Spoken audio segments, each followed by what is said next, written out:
Recording. Okay, so welcome everyone to the Mother Mary monthly message. 1 week late, here it is, the 13th of June of 2024. And I'm now in my new location in South Carolina. It's not quite this garden, but I kind of like the look of it. So I'm keeping it at least for a little while. So welcome to this crazy, wonderful world that we're in, and hopefully a little bit of sanity being offered by Mother Mary.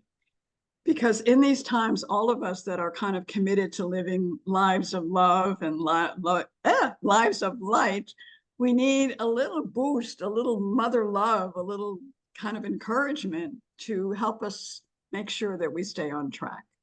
So I'm so glad that you're here. Feel free to share this recording with anyone that you think might enjoy it. It's been my life's work now for the last 25 years, and who knows, maybe 25 more. We'll see how it goes. My grandmother lived to be 101, so it's possible. It's possible, but who knows? So Mother Mary's messages are always about how to build and create a life you love. A life of service, yes, but also of joy and happiness and well-being and vitality. And so I do offer private sessions for people that may want to have that personal touch. If that's something you're interested in, you can email me at samaragrace1111@gmail.com or just text me on my cell phone at 602-722-2399. But whatever works for you, I know Mother Mary loves each and every one of us, and we'll see what she has to say tonight. So without further ado.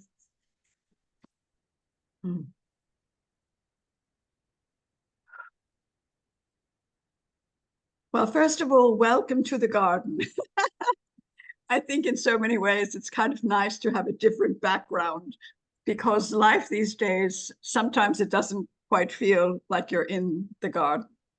But nonetheless, it is the time for all of you to realize, I think I'd like to be in the garden.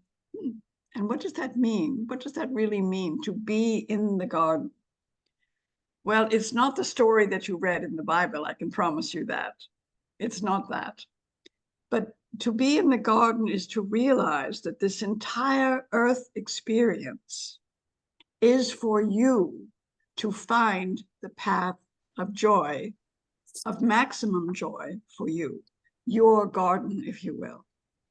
And so for many people, there's so many worries and so much concern about, who will get elected and what's going to happen with this and what's going to happen with that.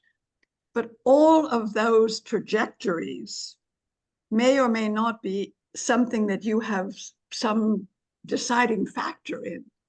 But you do have a deciding factor in terms of, can I live my garden? Can I be in a garden that I am choosing and creating? And what does that look like? And what does it mean? Well, first and foremost, a garden is built, if you think about it, from seeds. Whatever's been planted and growing, that's what you get to see. So the first thing you have to think about are, what are the seeds that I have been sowing? Are they seeds of doubt? Are they seeds of fear? Are they seeds of jealousy? Are they seeds of anger, upset, disappointment, etc.?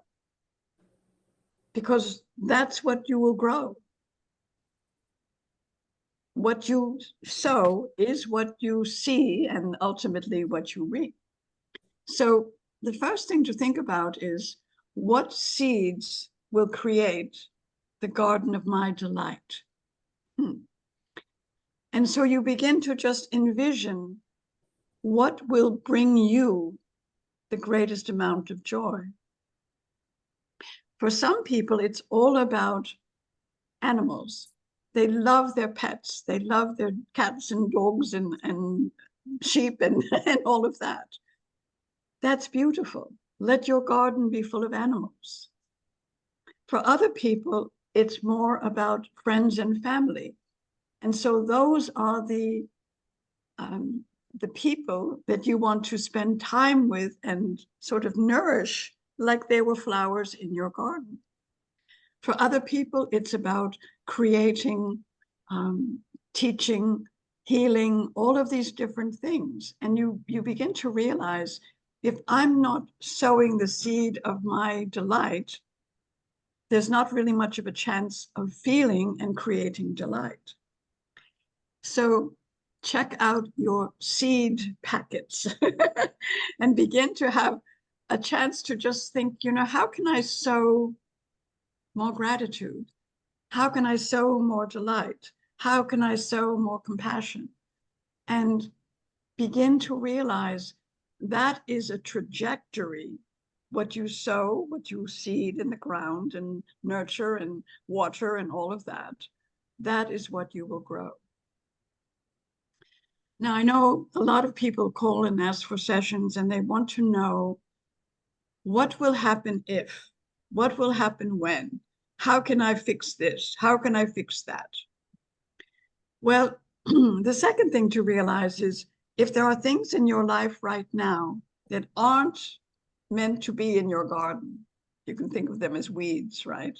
Anything from physical challenges, illness, to disappointment, frustration, a job you don't like, place you don't like, all of this. Realize those trajectories came from previous seeds that you either planted or allowed to have in your garden. And so you begin to realize, if I want to be the most beautiful flower in my garden, what I need to do is look at what doesn't belong here. What doesn't belong here? So for many people, when illness comes, it is terrifying, difficult, challenging in every possible way. And we're not trying to minimize that. But what we want you to see is that it has taken a period of time for that illness to manifest. Maybe a day, maybe a month, maybe a year, maybe a decade, right? And it came from seeds of that time. Disappointment, frustration, anger, family drama, many, many different reasons. So we don't want you to suffer. We don't want you to feel ill in any way. But if it's already come, then you have to sit down and say, what does this mean?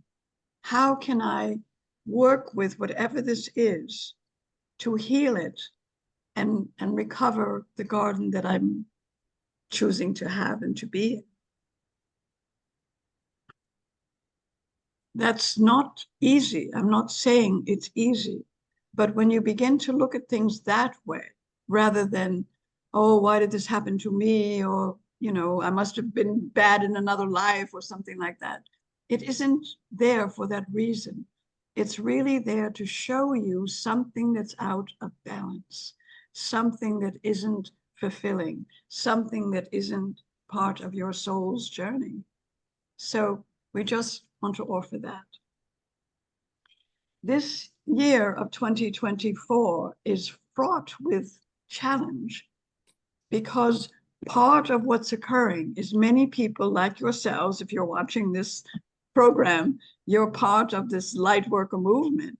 Many people are saying the old isn't working, but those who are sort of married to the old, they're like, oh no, we have to keep it just the way it is and make it even harder and more harsh and this and that.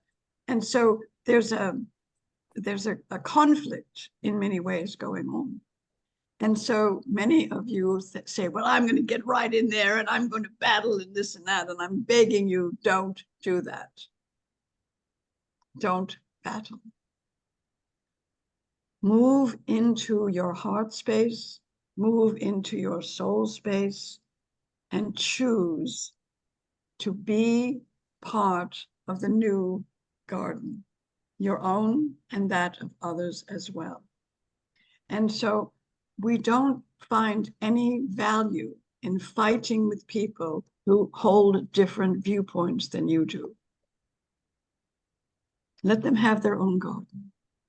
For you, begin to create what is beautiful for you, what is nurturing for you, what is loving for you, what is joyous for you, what is fulfilling for you. Because now, in the fullness of that, you are living the life you are meant to live.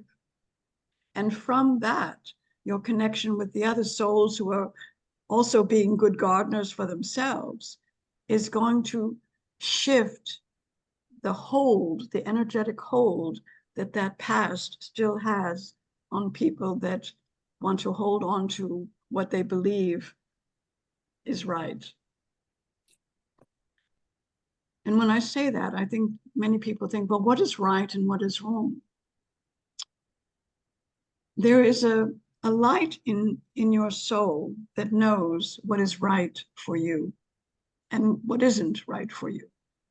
And that is really the most precious thing you can do, is to discover what is right for me, what is loving for me, regardless of what everyone around you might want you to do or say or be. Because in this journey of a soul, you are meant to find the courage to be you, not anyone else, to be you, to shine as brightly as you possibly can, and to be you, fully, beautifully, the flower in your garden. These trajectories that are causing all of this difficulty also cause a great deal of separation and conflict and miscommunication. And so just know that, and try to forgive people who are still walking in that misunderstanding. They're just doing the only thing they know how to do in this moment.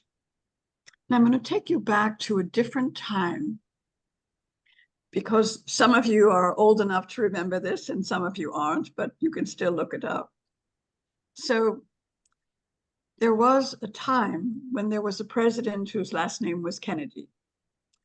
And he was a young, vigorous visionary who wanted lots of wonderful things for the country, really for everyone. And again, please, I'm not saying he was perfect. Please just let me finish. There's always, oh, but he did this. Never mind. So part of what he wanted to offer, and there are two things that I wanted to remind you about tonight. One of the things was, he said, ask not what your country can do for you. Ask what you can do for your country. And that was a shift from the thought process that had taken place previously. What can I do for my country? And out of that came the Peace Corps and other things, and many, many good things came out of it, of being asked and actually sort of initiated into the idea that everyone had something to offer to their country. And of course, I don't mean only America, although of course he was the American president. And so it shifted into this idea that I shouldn't just sit around waiting for the government to do something for me and feeling entitled and angry if tax rates weren't what I wanted them to be, or whatever that was. So there was a sense of exchange. There was a sense like the infinite flow. What can I do? What will I receive? So just have that thought for just a moment. And I know it's quite a contrast to what we have going on in the political world right now. But out of that vision, there also came this idea. This is the second thing I wanted to remind you about. What could unite not only America, but the world? And so he said, let's put a man on the moon. Now, Samara's mother worked with the very first astronauts and worked at Republic Aircraft at the time. And she later told the stories that everyone scratched their head and said, it's impossible. We don't know how to do that. We don't have the technology. Computers were still in the very, very early stages. They just were mind boggled by that idea. But then somehow this extraordinary, impossible idea was a catalyst to them saying, well, so what would be the first thing we need to figure out? And so over time, they put their heads and their hearts and their minds together to solve this incredible equation of getting a rocket ship with people on the moon. So why do I bring that up tonight, all these years later? It's time for a new vision, a new moonshot, not necessarily to go to the moon, but if you think about it, what would it take? What's the impossible dream for humanity? Peace, prosperity, and love. And so if you choose, if that resonates with you, if you begin to say, maybe that's my moonshot, maybe that's my moonshot, that I create first and foremost a garden for myself of peace and prosperity, compassion, love, all of those things. And then I share whatever comes from that with those around me. Maybe that's my moonshot. And so bringing people together, not in anger, not in argument, not in I'm right and you're wrong and all this and all that, takes a larger vision. It takes you out of the ordinary comfort zone place. It takes you out of this ancient hatreds that's still so much a part of society's ways of being. So my invitation to all of you is to create your moonshot and to bring into your life and your garden whoever shares that vision of living in a world of peace and prosperity, love, compassion, and joy. I think it's not impossible. It really isn't. It takes that vision of, yes, I can, and puts it toward the issues and the difficulties and the challenges, rather than, I'm just one person, what can I do, etc., etc. We need a new moonshot. We really do. And so I just invite each of you to imagine that you're part of the spiritual astronauts. And that all of you have been invited, if it feels right to you, to don that vision, that uniform, that way of being that says, I am here to create a garden of peace and benevolence and love, and share it as I'm guided. So please join my Space Corps. Let's put not a man on the moon, but let's put humanity back into the garden. That's my wish for all of us. And so for tonight, I'm going to sort of end with that idea and that message. But what I also want to just say is that all of us that are on the other side, we're there with you. We're rooting for you. We're bringing you downloads of information and ideas and suggestions. It's really just for you to trust that you're worthy and capable, and that this is a mission that you have decided to choose, if it is. Because it's an amazing experience to move out of what if, and I could, and I should, and this and that, and to just don your uniform, your gardening uniform, if you will, and get your little shovel and your pail and your watering can and whatever it is, and say, you know what? Let's do it. Let's just do it. And the other thing that it does that is sort of like a bonus factor, it helps you feel powerful again. So instead of reacting to all of this and all of that and who said what and the disappointments that life brings, you're on a mission that is keeping you excited and happy and vital and alive. So that is my wish for you. That is my wish for you. So much love on the 13th of June of 2024. And what I can say is that the garden can be here before the end of this decade.